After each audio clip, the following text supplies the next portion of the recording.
नाज़रीन, खिपरो में corona virus के शिकस्त ॾियण जे लाइ लॉकडाउन बरक़रार आहे। वधीक तफ़सील ॿुधाइण जे लाइ असां सां वीडियो लिंक ते मौजूद आहे आवाज़ जो रिपोर्टर असद शाह। जी असद। जी बिल्कुल, खिपरो में अॼु 40 ॾींहं भी मुकमल लॉकडाउन किया वियो आहे। माण्हुनि खे पंहिंजे घरनि ताईं महदूद किया वियो आहे।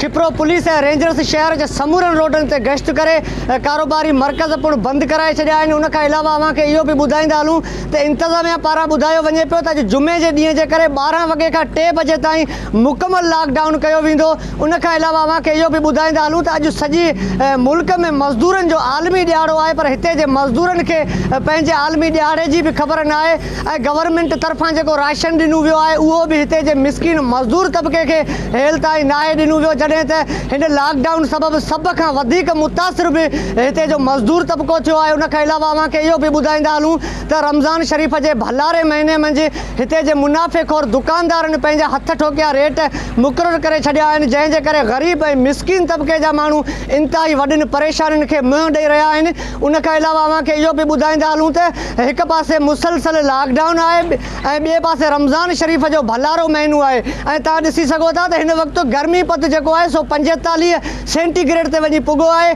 पर उन जे बावजूद बि हिते जे वापडा अमले पंहिंजी अण ऐलानियल लोड शेडिंग शुरू करे छॾी आहे। शहरनि जूं शिकायतूं आहिनि त कलाकनि जा कलाक अण ऐलानियल लोड शेडिंग कई वञे थी, जंहिंजे करे ख़ासि करे रोज़ेदार माण्हू जेके आहिनि उहे वॾियुनि परेशानियुनि खे मुंहुं ॾेई रहिया आहिनि। शहरनि जो इहो चवणु आहे त असां बार बार वापडा अमले खे शिकायतूं पिणु कयूं आहिनि, पर हेल ताईं वापडा अमले असांजे शिकायतुनि जो को बि तदारक न कयो आहे। जी।